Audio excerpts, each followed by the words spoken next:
Hey everyone. Had some technical difficulties there for a split second. You guys are doing good?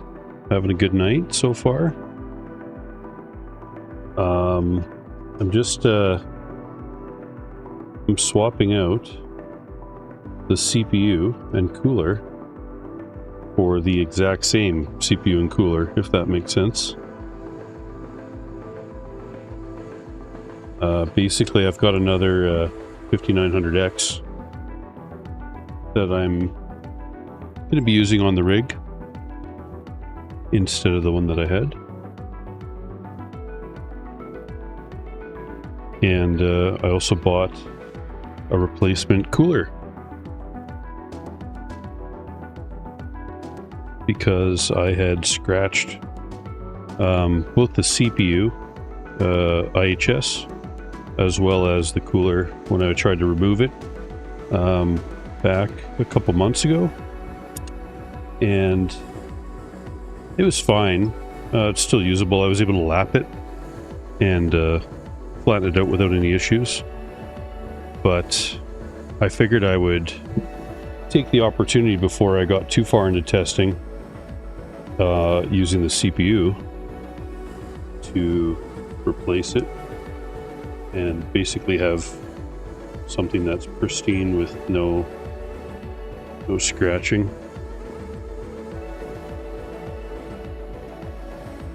Oh, and I also stripped one of the threads. Actually, it was this one here on this old piece.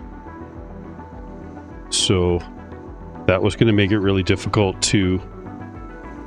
That's the main reason of swapping the cooler, is that I was worried about being able to keep removing it and reinstalling it. Yeah, Noctua was nice enough to send me a replacement cross bracket as well as both of these pieces. And then, which I was thankful for, which was awesome. But then I realized I should probably just get a brand new cooler so that the face of it would be perfectly unscathed. And it's because I forgot to do one thing, which it even says in the manual for AMD CPUs. You're supposed to basically back off these two screws, and then you're supposed to twist to break the seal. And I didn't do that, so I was struggling with it and forced it one way or the other, and did some light damage to the cooler cold plate surface. So, which I guess I could probably.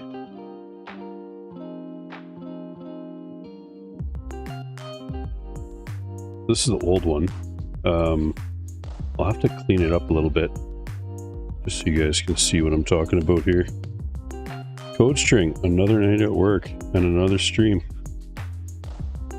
To jump. Oh man, the heart always blocks the edge of the words. Which is kind of annoying. But yeah, here I am, back on stream. Okay, this cooler is a little precarious. It's a Noctua U12S Chromax Black. But it doesn't like to stand. It's not like a NHD 14 or 15. I don't even know if they sell D14s anymore. I still have one.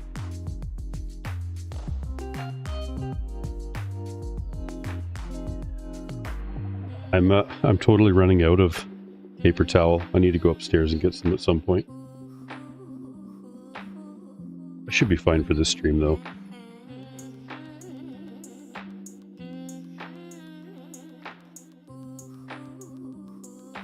Oh, I should note, I had an AliExpress Honeywell PTM 7950 on there, and it seemed to work pretty good. I was just I was doing some preliminary testing, and I gave most of the sheet to someone else to use, and I figured I would test it before I had them use it, just to make sure it wasn't going to be bad. But it actually seemed pretty good, so I don't know. I think it probably is legit stuff, but I can't be 100% sure. So we'll test it again though with the new cooler.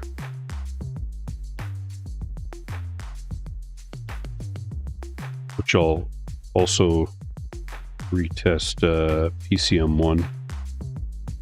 Basically, I'm redoing all the CPU testing, but since I only did 2 tests, it's the perfect time to swap before I start getting into it more. Yeah, Taylor, it does. I'm gonna totally throw away the 2 CPU tests. Which, I'm trying to think now. Was I tracking ambient at the time with those? I think I was.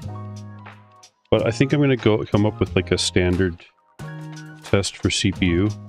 Probably do 6 hours, I think. With fixed fan speed, fixed core clock, and obviously tracking ambient and all that stuff. And we'll use that for pastes, phase change materials, liquid metal, everything. Of course, the testing on the GPU won't change. So, yeah. It's not too much to throw out, though. It's just 2 tests. So, yeah. Okay, so I don't know if you guys can see it, but there's a couple big scratches over here, and then I had to take I think I took a 5,000 grit hone, or maybe it was I think so, and I had to flatten it out. So that's the old cooler. We're not going to use that one anymore, at least not on the test bench. And I've got a brand new one with no scratches. Similarly, I took the CPU that was on the test bench and I put it in a different computer, and I've taken the 5900 from it, and it is perfectly smooth. So no scarring. Hopefully we take better care of this one, and I'll just be sure to do the twist. That's what you got to do with the phase change stuff when you remove it, apparently. Well, you're supposed to do that with dried paste as well. Helps to break the seal.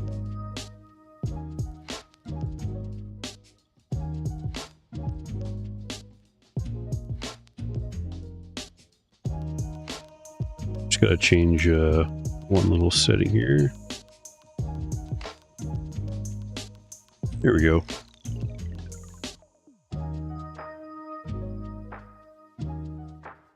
Right. So we've got some Laird phase change sheet. The specific stuff I bought is TPCM 7250. Got a large sheet of it. So yeah, could have lots for testing, and we're going to be undercutting it so you guys can see. There's almost 1/8 of an inch, not quite all the way around.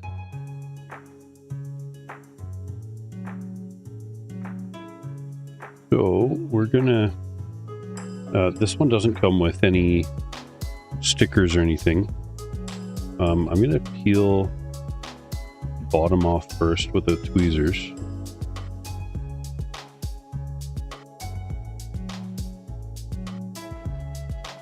It's on the screen so you guys can watch me struggle.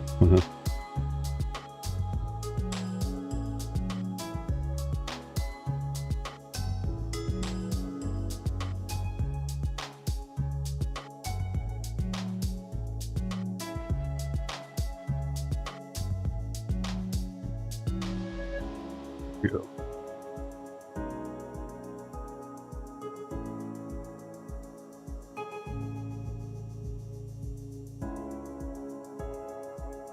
It's the right way.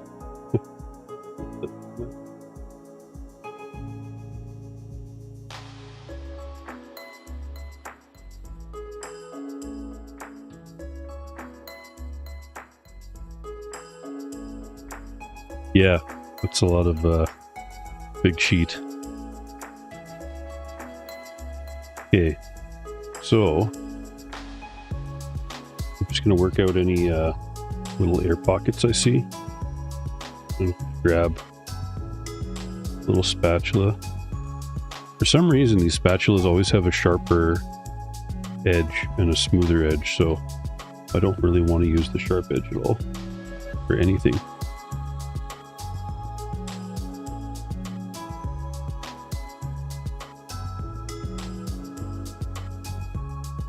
And I could put it in there and then do it there, but I've done it this way a couple times now off camera, and I think I prefer it.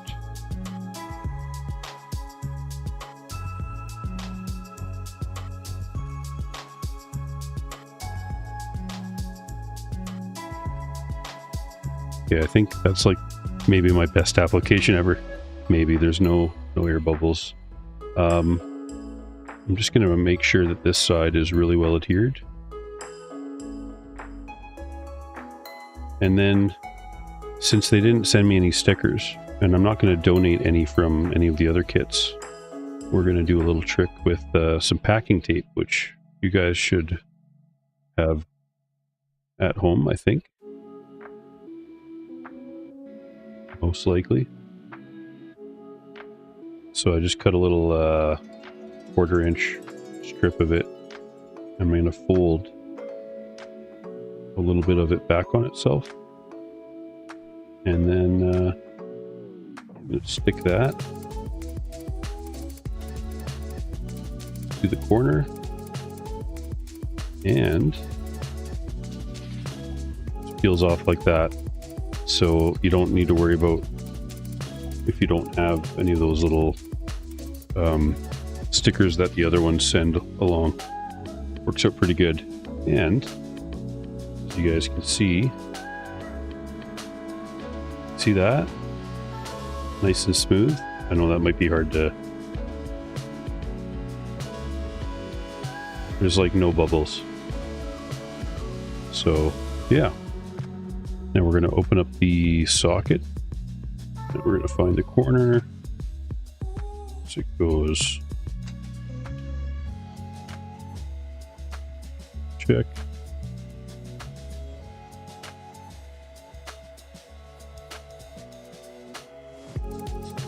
Yeah. Just like that. And there we go. We have CPU mounted.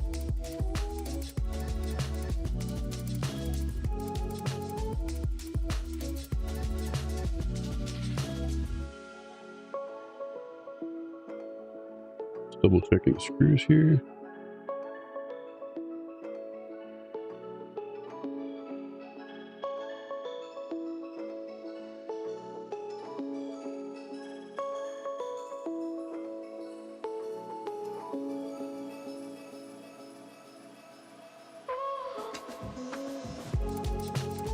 So I just removed the fan for now.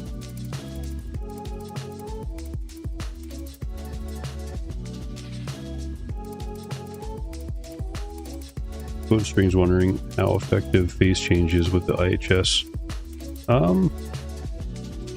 It's like reasonably effective without doing further modifications, which, you know, obviously you could delit a CPU and maybe even do direct dye stuff. You could go water cooling, whatever.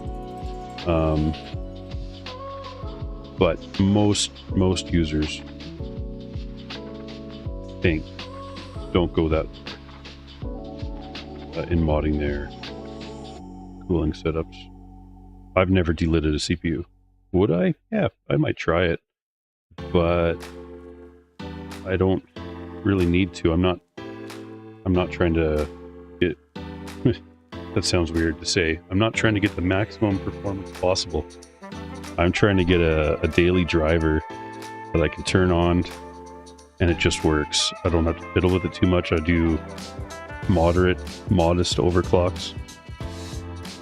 I used to push things pretty far on air cooling, but I just haven't bothered as much recently. So, okay, so I should be able to just pop this thing on, but I don't want to mess up the screws this time. So I'm going to stand up for this part, and I'm going to try and be really careful.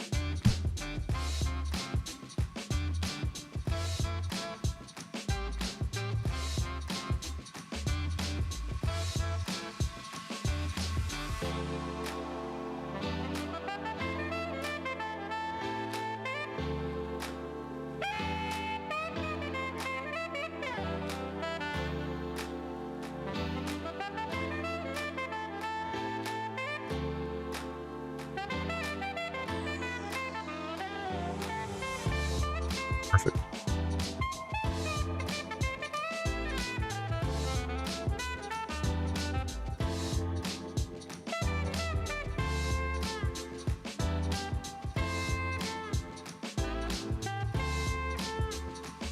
I'm just going back and forth, side to side.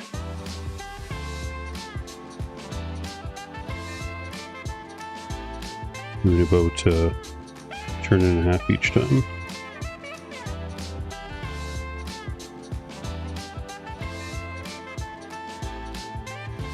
Initially I wondered what that hole was for, but that's to remove the screw that holds on the tension bracket if you ever need to swap it out.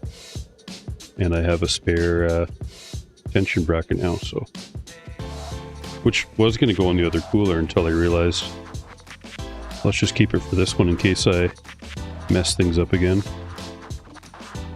Only thing I forgot to do today, which I'll do next time, is apply a little bit of beeswax mineral oil to the threads, just to make it act as a grease, to prevent galling, or just make it thread smoother. Could work out pretty good. Right, that's the cooler mounted on.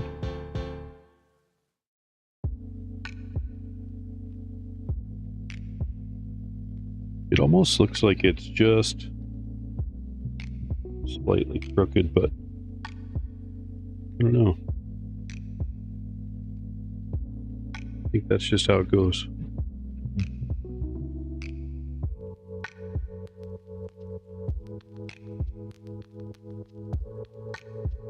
Right. I'll see if I can move this a little bit for you guys. That's gonna have to do for now.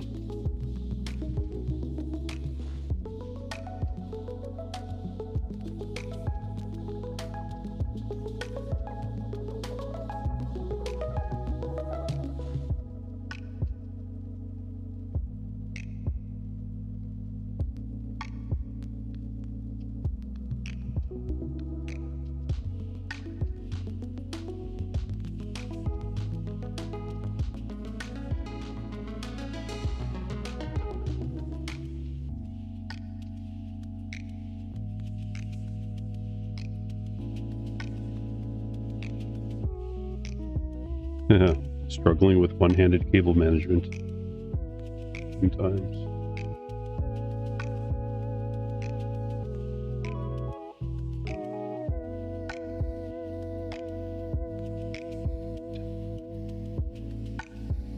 For now.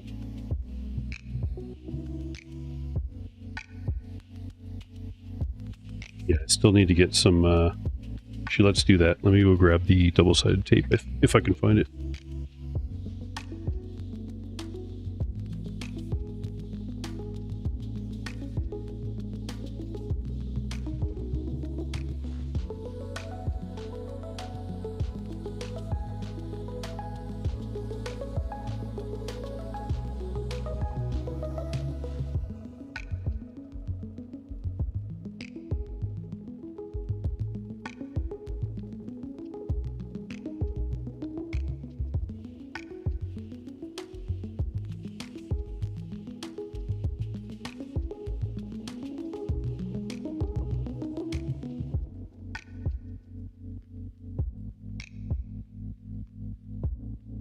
Yeah, there's no way I'm going to be able to find the double-sided tape.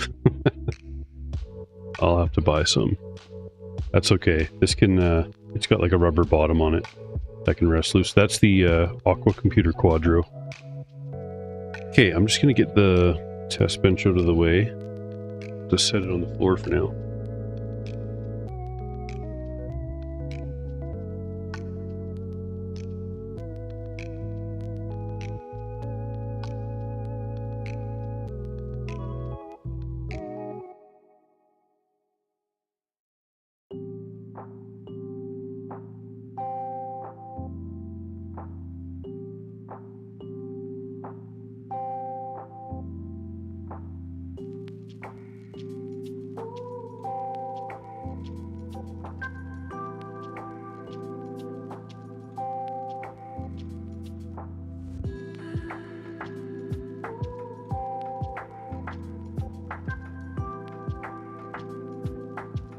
Right. So, yeah, we're going to take the card apart as well. And probably, let's see if we can find...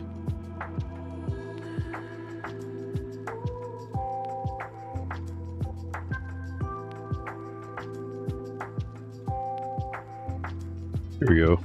These are the Upsiren 21 watt pads that we're going to use for all of the core testing.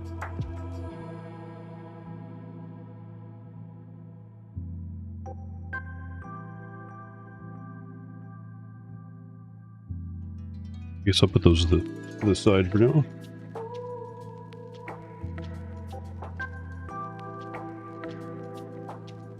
In a little bit, if you guys want, we can also look at the data for the Helmseye HY 236. Pretty sure it was very close to matching the 256. At least for the little bit that I watched.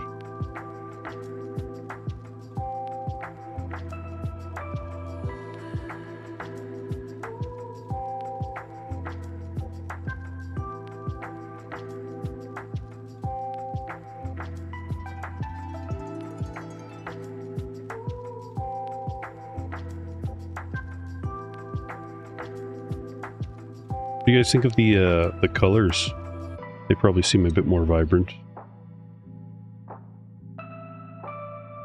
think they're a little bit more vibrant than reality, but at least the putties look kind of closer to what they look like to me.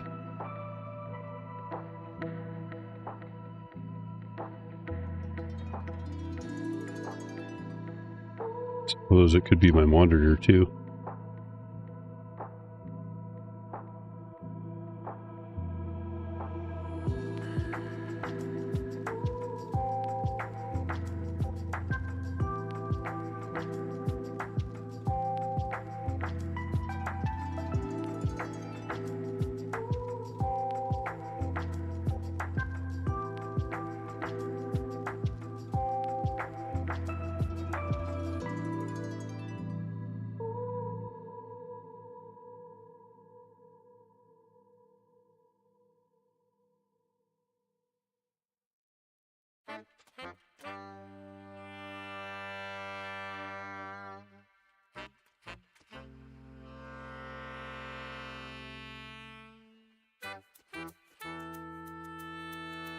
Right.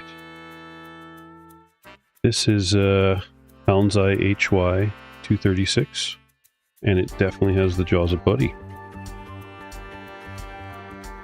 I see a nice light film on the VRAM, even with the putty having pulled away a little bit, but it's got good coverage. Only the tiniest little bit off the corners, which I'm no longer really worried about, to be honest.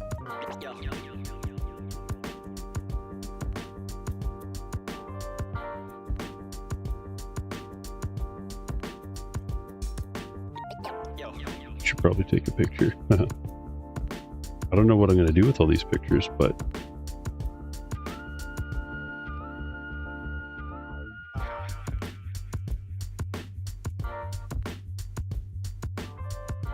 I guess I'll make a folder on the Google Drive, and I'll post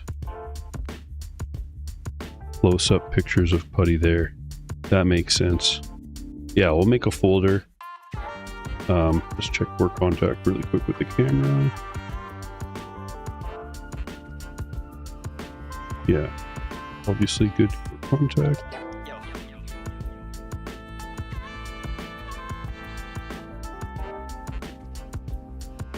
Yeah, we're gonna make a folder, put the pictures there, and then people can kind of browse, yeah, putty photos and TPCM and all that stuff.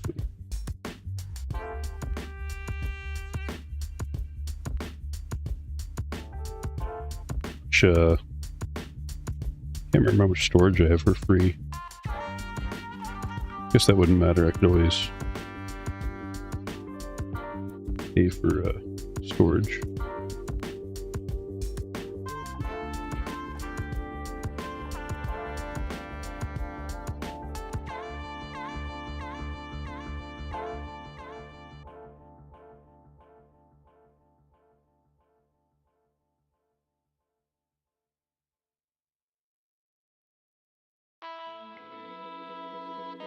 This is a easy putty to clean up. It's not too sticky, but it still adheres to the VRAM, obviously. Otherwise it wouldn't create the jaws. It's obviously stretchy stuff.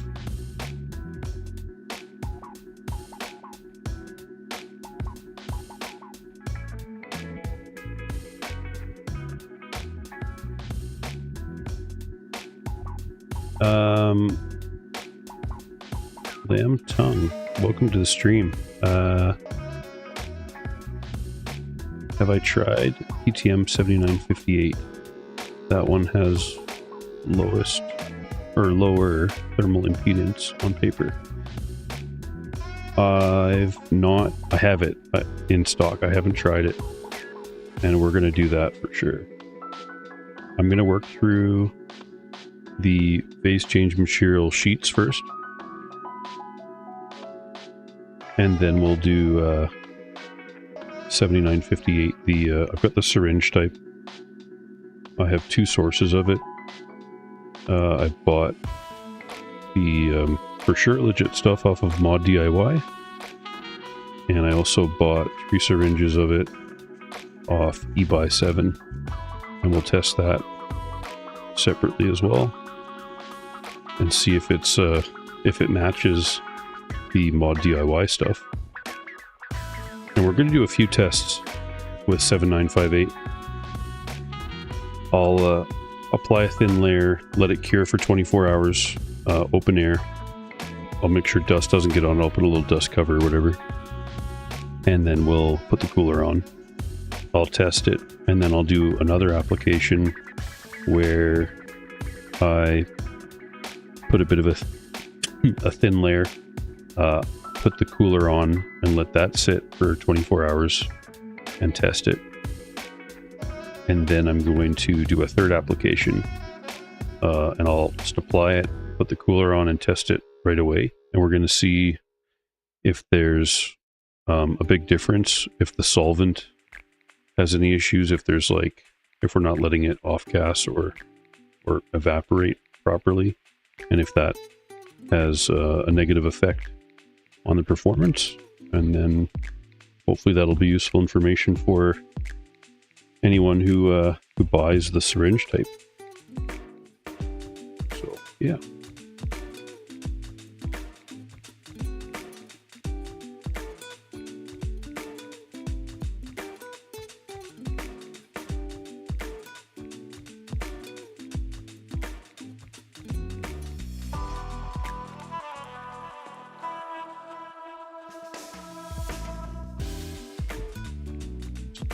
There.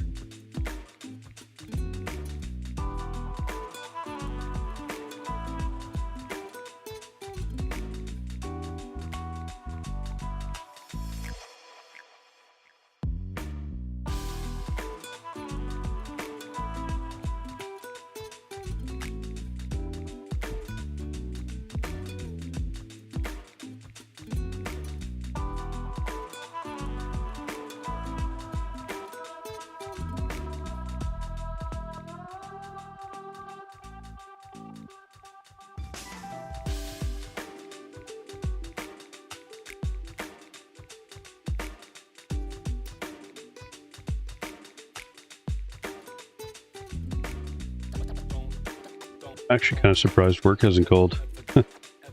I was expecting to, I don't know, at least get a phone call today to maybe go out tomorrow, but I think that means I'll just be working the weekend. Probably another job after that, and then it'll be Christmas holidays, which I'm very much looking forward to.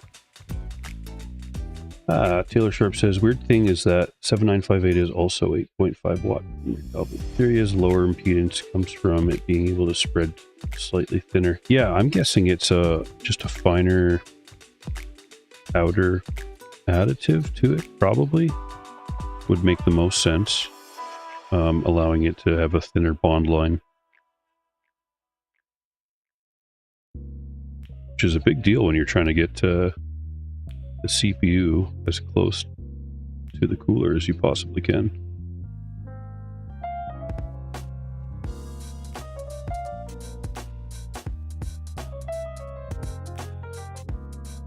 Definitely going to experiment with making my own phase change. I have an idea for one, which I'm not going to share right now, but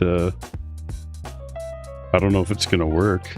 It's an idea. Doesn't mean it's a good one, but it's going to be fun to try.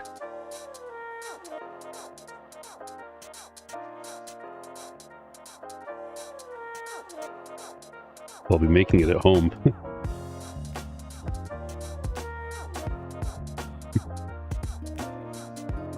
Well, okay, it's a homogeneous polymer base, but I think it's got additive.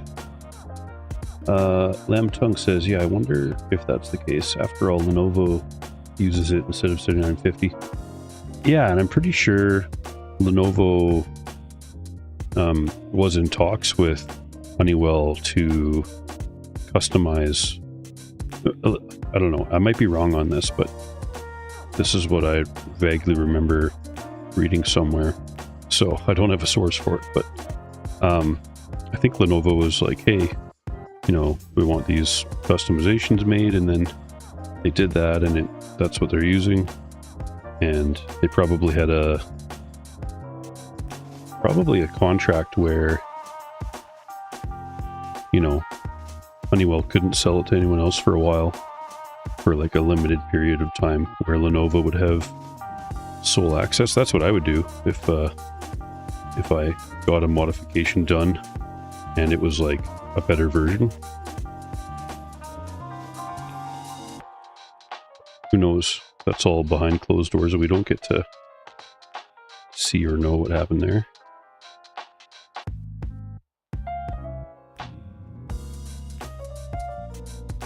Okay, that's pretty clean for that side.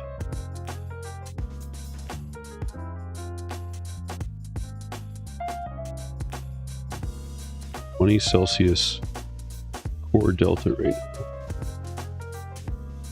Nice. At least I think that's good. I mean, yeah, that's good, because if it's like 20 to 25 C, that puts you into the 40 to 45 range.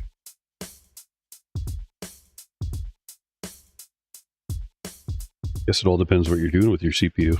I mean, if you're just watching a YouTube stream, I don't know if that's stressing it too much. Then again, I'm not doing much on mine right now, and I've got a NZXT Z73, and my delta it's not great. It's currently 50. Sorry, not 50. My delta is 24. No, 25. On a 5950X. I'm not sure how much load streaming puts on a CPU though. Oh, I've also got it locked all core at all 16 cores. I think I've got them, well, at 3.4, and then I've overclocked, I think, 4 of them to just a little bit higher. 4 best cores.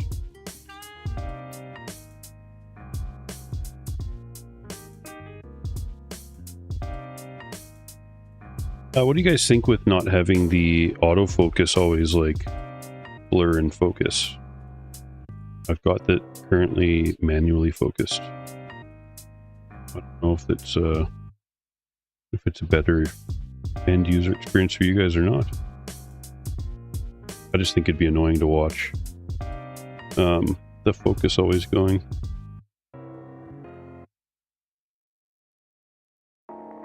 Okay. This stuff is not too bad to clean, but we're going to get the scrub brush out anyways. Just to speed things up a bit. Let's use the dropper. Right over here.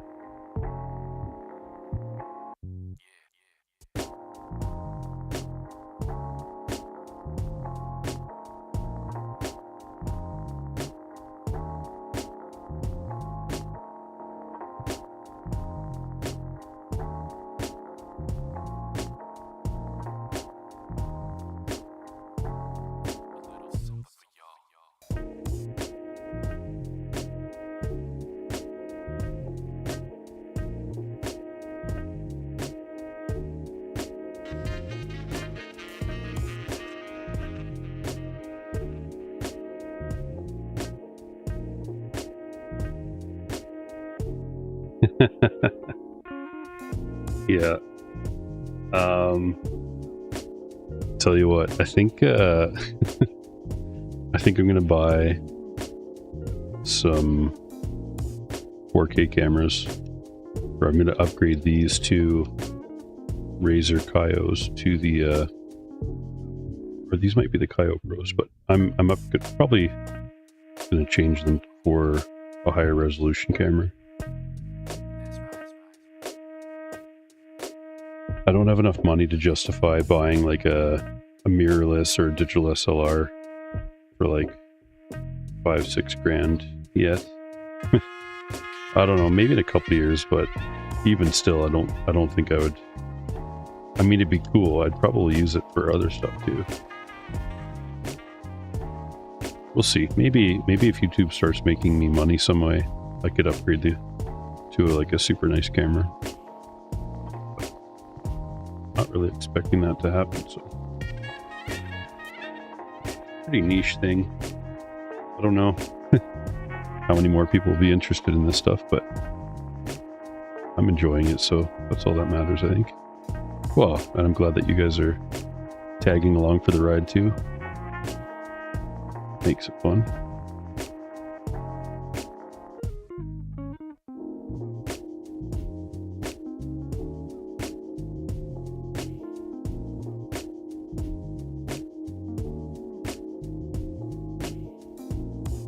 An Elgato face cam with the fixed focus. Interesting.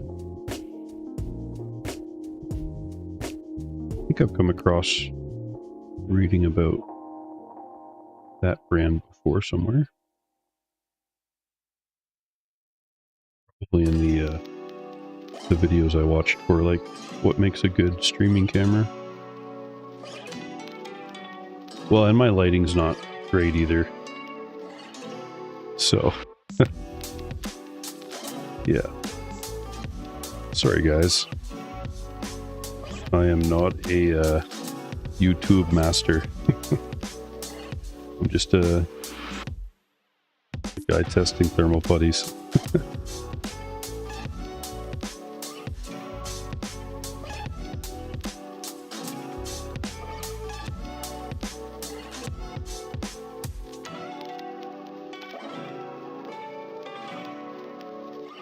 Okay, this is pretty close to being more than clean enough for testing.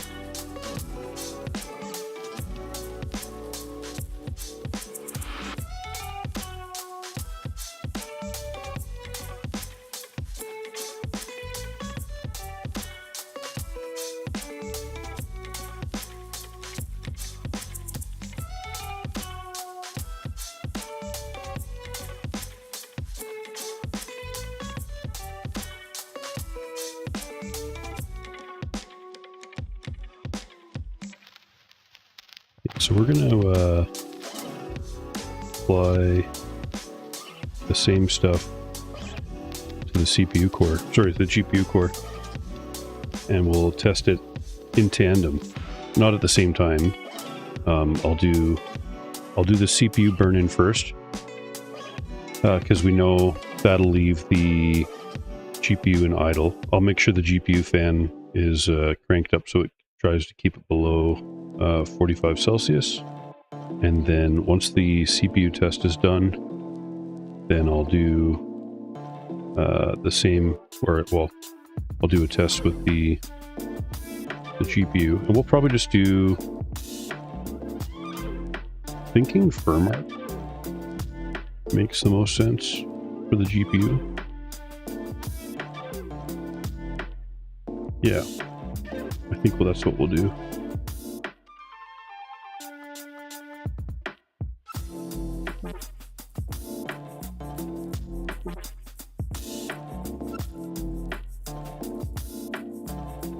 Just going to cut a little piece out of this stuff.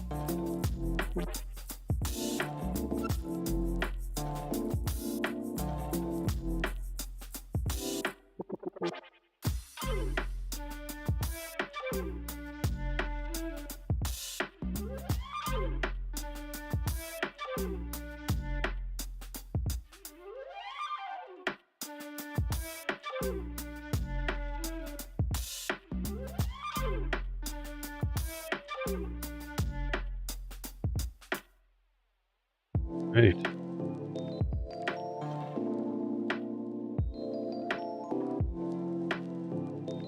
Yeah, like it just needs to be core intensive, and I don't really feel like doing 3 different GPU tests. We should just do like one solid burn-in, and then same thing for the CPU. So that looks like it's pretty good. I've just undercut it a little bit, not tons.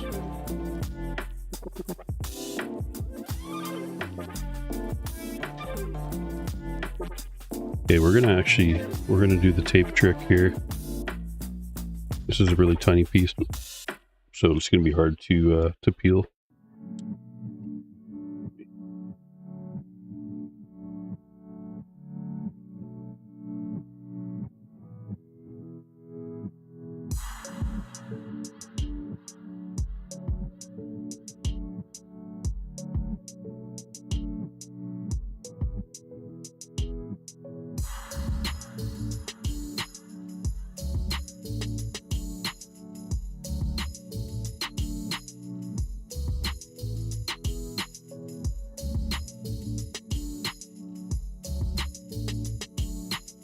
Okay, so all I've done is made 2 little tape tabs. Did I ever end up testing the Thermal Grizzly? Oh, the cryo sheet. I think you mentioned in an old video. No, I need to get on that. I'll be testing that along with all the phase change materials, even though it's not a phase change. I'll make sure I get that done sooner rather than later.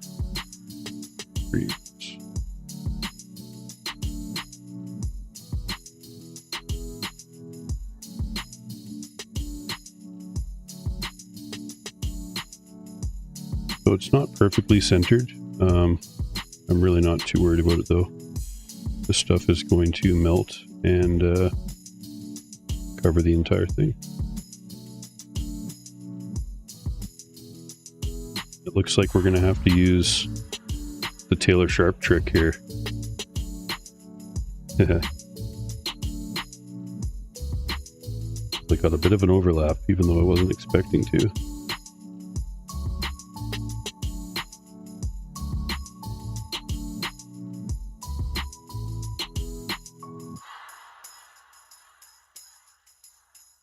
Which I guess I should probably describe what I'm doing. I'm taking a spatula and running it basically on a 45-degree angle against the edge of the die, which because there's a bit of overhang of phase change sheet, it's kind of chopping it off a little bit, and what remains is the plastic film, and that should make it separate fairly easily. We're just gonna press down on the rest to make sure it adheres properly.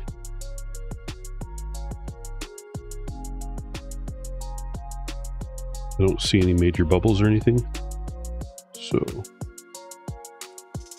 yeah, worked out pretty good. And you guys can even see that little bit that got chopped off. That's the Taylor Sharp method right there. Got to give kudos where kudos is due, man.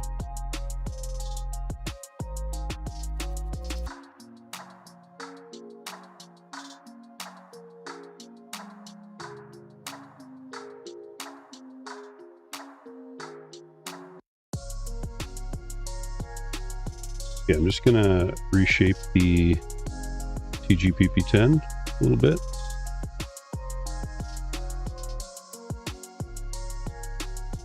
Apply pads.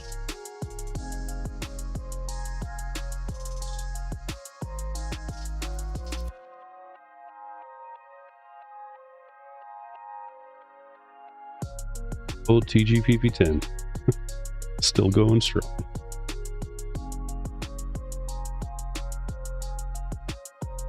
You know what, there is a little bit of an air bubble there, which I'm going to try and fix here in a second.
There we go.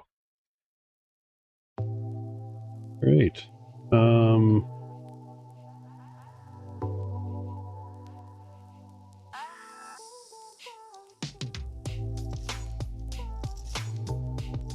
think that got it.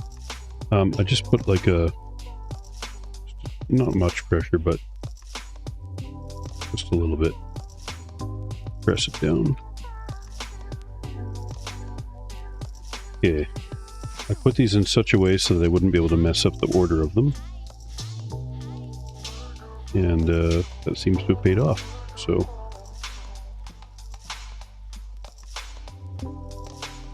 and actually the wax paper seems to have worked well, I think. Just a sec. I'm gonna put gloves on here.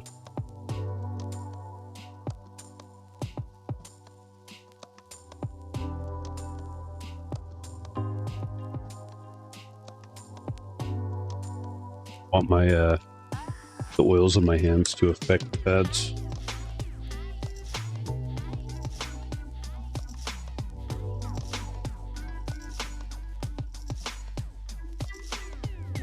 I need to get I gotta get some bigger gloves.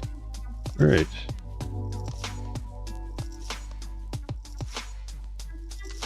It's not quite right. Good thing I have infinite little chilies.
Yeah, I gotta get some more parchment paper. It'd be more ideal. Definitely. It's good stuff. So these pads, yeah, they hold together fairly well. Like handling wise, I don't feel like they're gonna crack on me, which is something that happens with G-Lid GP Ultimate sometimes. They kind of they're brittle, those ones. So, all right. So I'll try and get a close up here. You can see just little bubbles there. Those are gonna. Yeah, I should have been more careful here. Let's see if I can find a plastic film.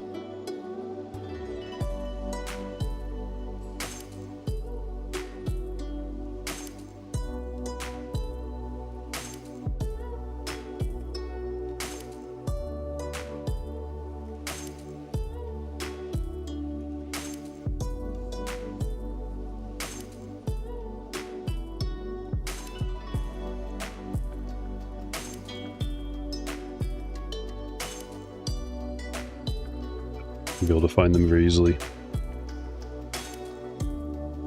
It should be okay. I guess we'll find out.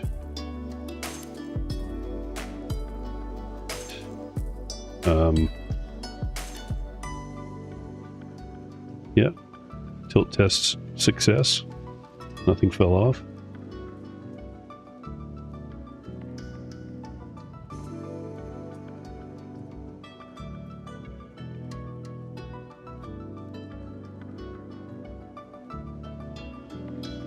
Go.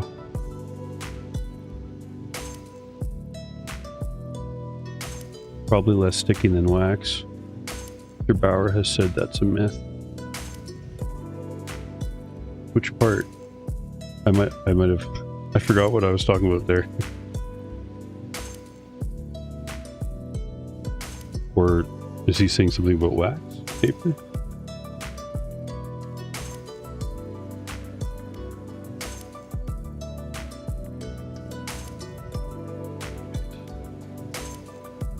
Get this card back together.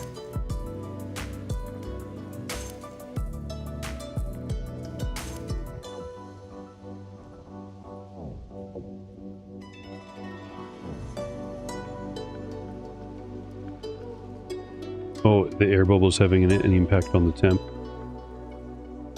Specifically with the phase change stuff, or just in general? Yeah, it shouldn't. Like in this one, with the phase change, this stuff's starting at 0.25 of a millimeter is the stuff that I bought. And I assume this has got a similar minimum bond line thickness of that 0.038 millimeters. So it's going to flow out, well, basically from 25 down to 4. So yeah, only 1/6 of the phase change will remain if all goes well, and the other 5/6 of it are going to flow out, and they're going to carry any bubbles with them with paste, just because the cooler presses enough to squish it all out. Yeah, definitely. Like even paste gets super thin.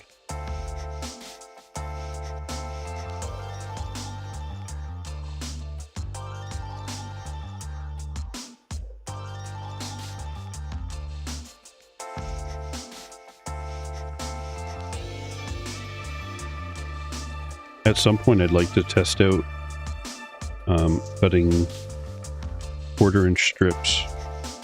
I'll probably run some math just to make sure, but 1/4-inch strips of base change sheet and laying them in an X pattern on the CPU, and then seeing if that actually still achieves full coverage or not. It'd be pretty funny if it does, but it could also save people a bit of money if they have a large quantity of it or whatever.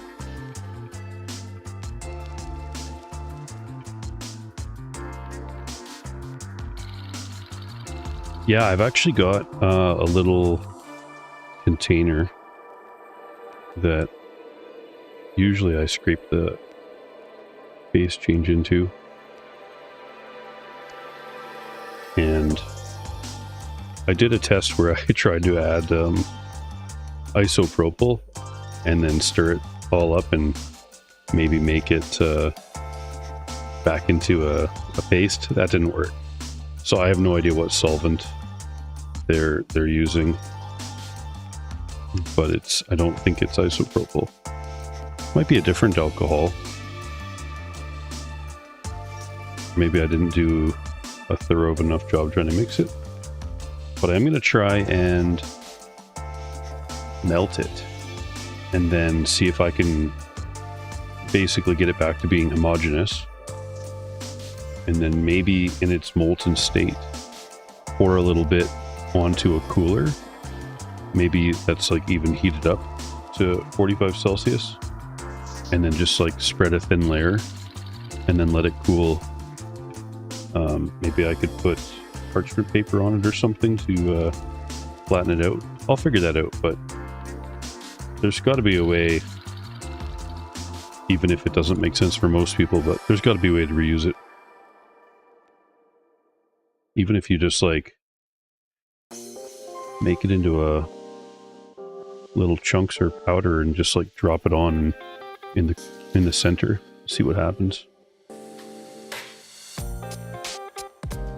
Yeah, it's easier to, you're right. It doesn't work on the phase change at all, really. Not like we're used to it working on a paste or a putty. So that's the card back together. I'm just gonna clean the PCI Express connector, just in case we got any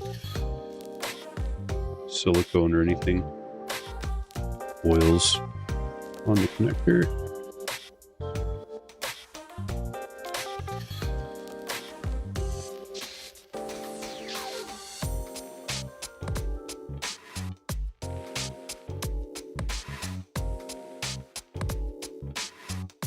Wax on, wax off.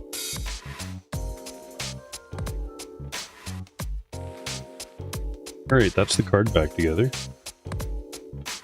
If you guys like, we can go through the data for Helmseye 236. Shouldn't take too long. A couple minutes. Oh, wow. There is the plastic film right there. Right in front of me. That's okay. No.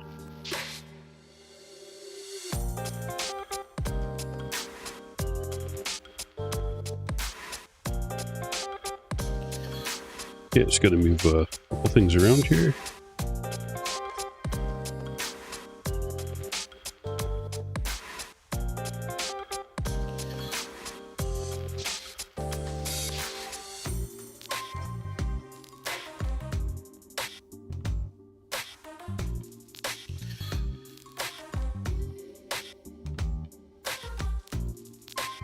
I think I'm gonna get a new keyboard after Christmas, because this one's starting to have issues.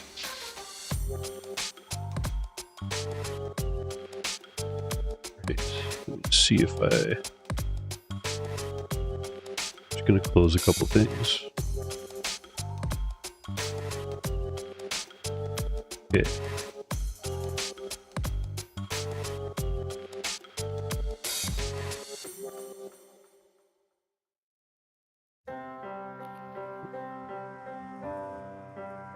Helmseye 236. I'm just going to do one thing really quickly here.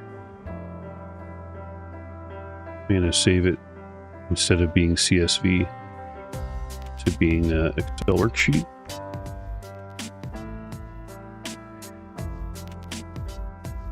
Do that for all three. We'll take about a moment here.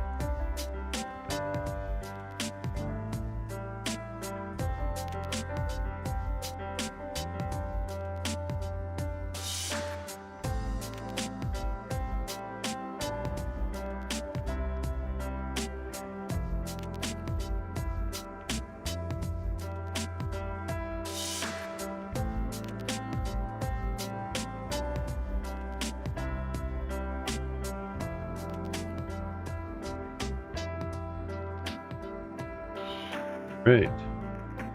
I think I am ready for sharing screen capture here. Okay. Let's do... Oh, I gotta open up one more thing first, sorry. Testbench.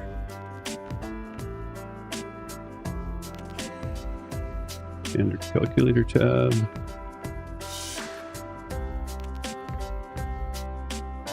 And also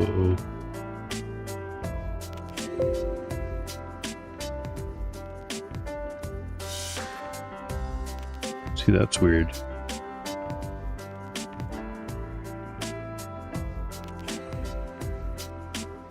I think if I moved,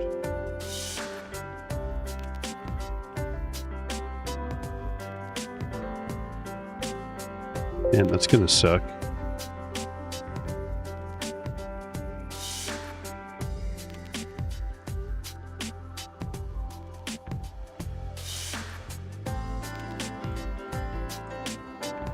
Yeah, because that's not a smart sheet, that's the data. I'll have to figure that out. It's gonna be fine. I'm not too worried.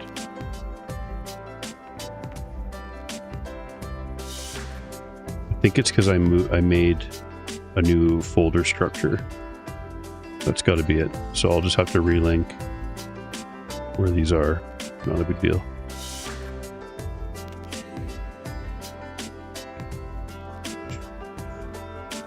Okay. Sorry, I can't even see the screen. Yeah, this is an old keyboard. Good old Satec something 2. Eclipse 2. There we go. It must have been like, you know, around 2010 or so. That's when I did like a core component upgrade to my gaming PC. And then I think I was rocking a Logitech mouse at the time.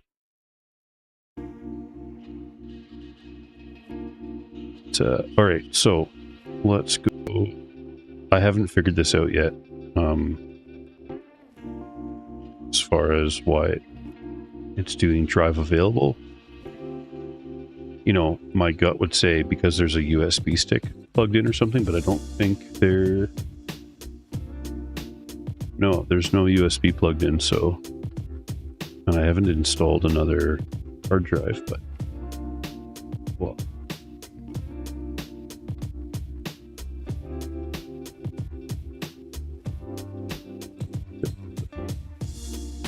Going a little bit there.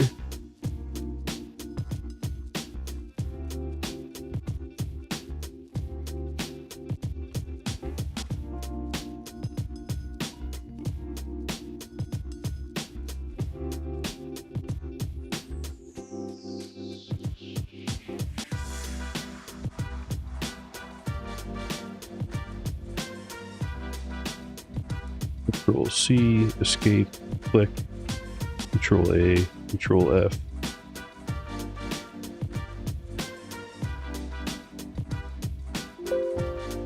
'81, yay! Everything lines up. It's got the correct type of data in there. Right. So this is the Core 10.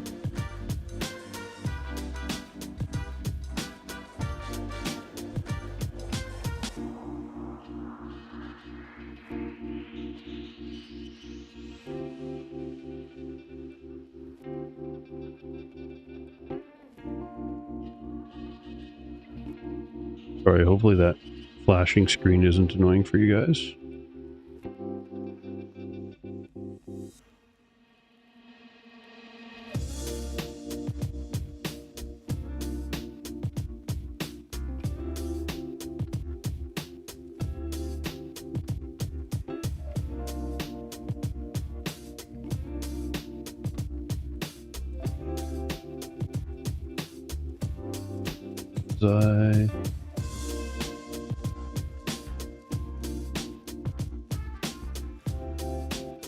Yeah, I just bought it directly from them. Or actually, sorry.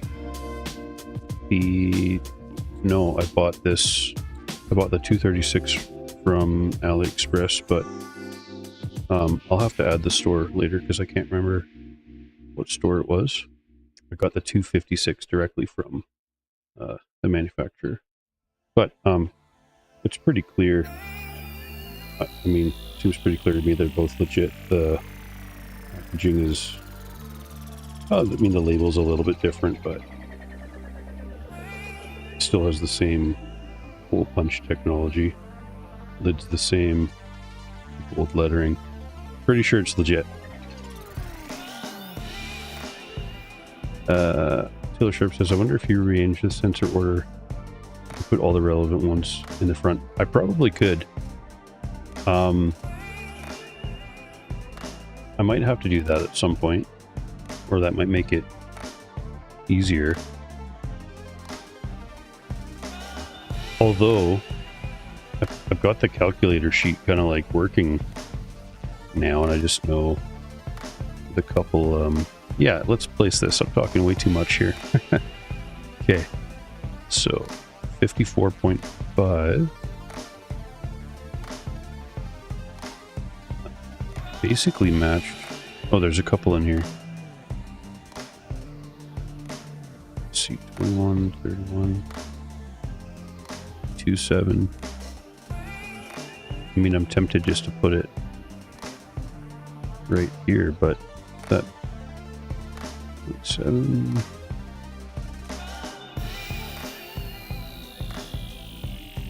Yeah, I'm just gonna put it right next to the other one.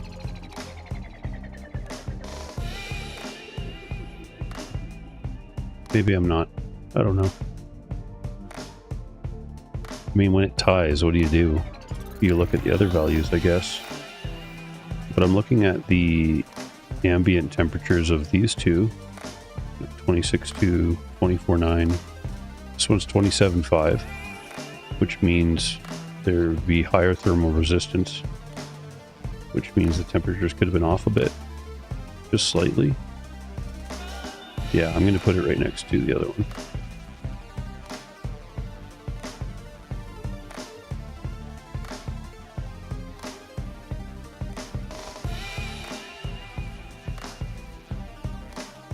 Cool. And I would say that my testing probably is, I think, accurate, plus or minus half a degree, somewhere in there for VRAM T delta. So yeah, it's basically matching, or very close to matching, the 256, and it should, because they're both, from what I understand, they're the same product, just different coloring that's been added to them. So I mean, let's just go look at them for a second here.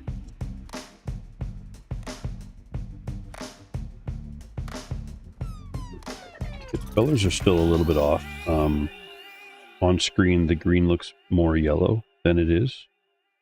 I'll have to tone down the color just a little bit. The pink is pretty close. Again, it's got a little too much yellow in the color. They look like they have similar amounts of coloring. That'd be pretty hard to quantify for me, so I'm not even going to bother. But yeah, I think 236 is a decent putty, and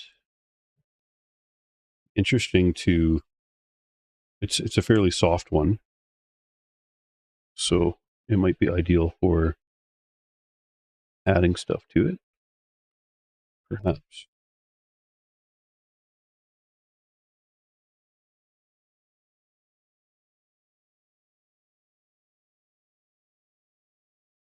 To firmware.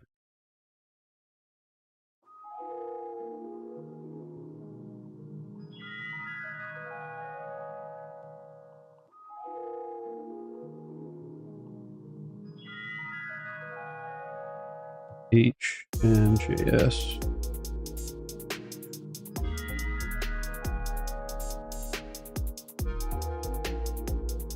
Yeah, it's nice and cheap. I think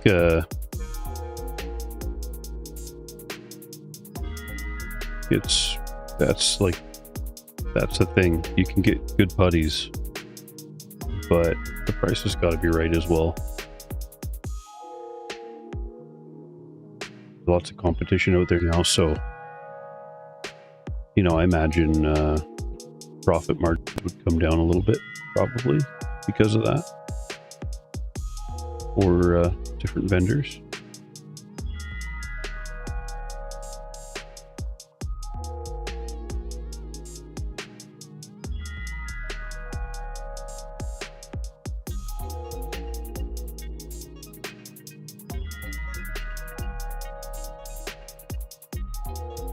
Oh yeah, I guess I wouldn't have needed a...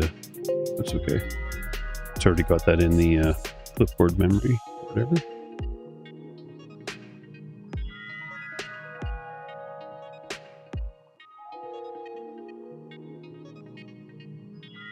$69. 69's a bit hot. I guess there's a 68 there. 66. But my ambient was warmer, so that makes sense. I think. Guess we'll find out. Sorry, I was kind of jumping ahead.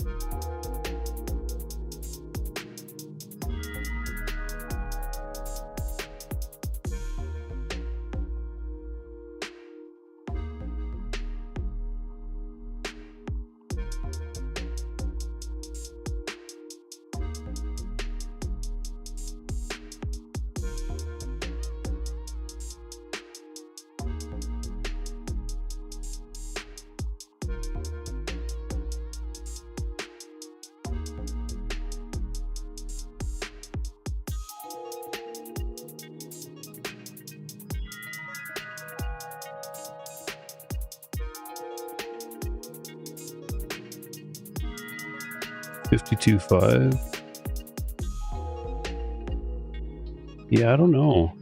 This test feels off, but it was also really warm. Then again, it basically matched up with the other one, so I'll have to plop it in there.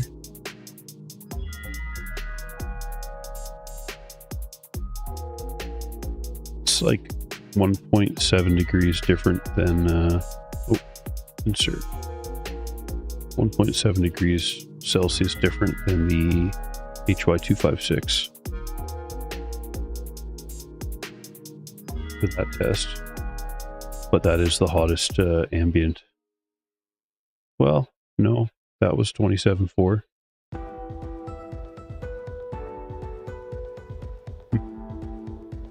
Maybe it's worth a retest at some point.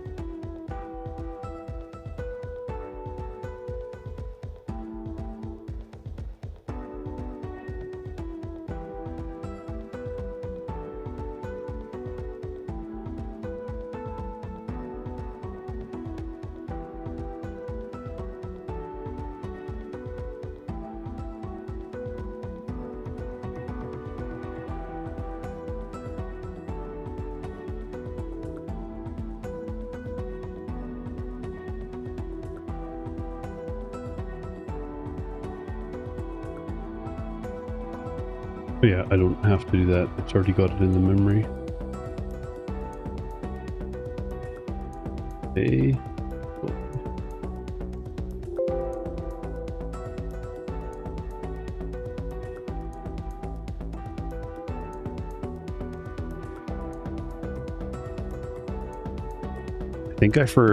I think I remember not updating for the longest time, and it was fine after I moved folders, and then this time I forgot about the folder move, so now I'll have to spend a bit of time relinking the data, but that's okay. Maybe a project for another day, I don't know. I'm glad I kept these ones not linked, that they're just like the values pasted in. That way I don't lose too much room.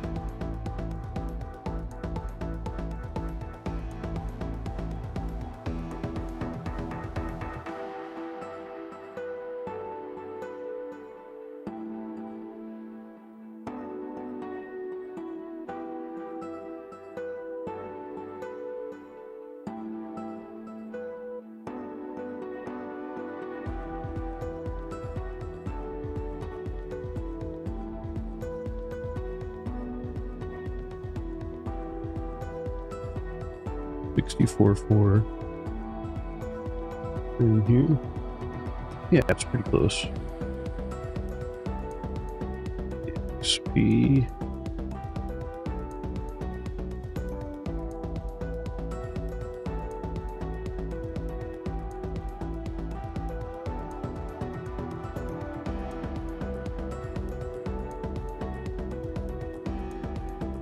Right.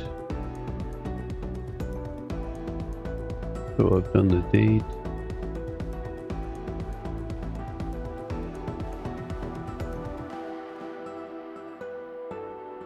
Save that. Make sure I'll save all of these.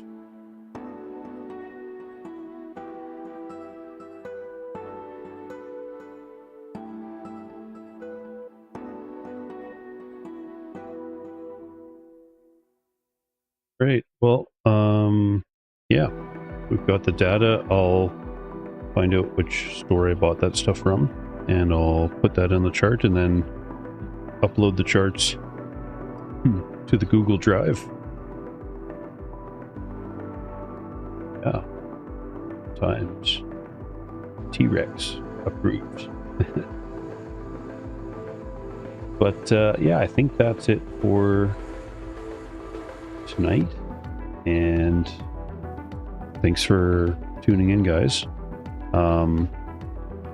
I'll get started on the CPU test first, and maybe then, well, I'll probably do that overnight, and we'll just use the first 6 hours of data, and then I'll start the GPU test tomorrow morning, and I'll do probably similar 6-hour burn-in with firmware for the GPU, and we'll see how this Laird TPCM 7250 performs. So thanks for checking out the stream tonight, guys, and I'll catch you guys on the next one.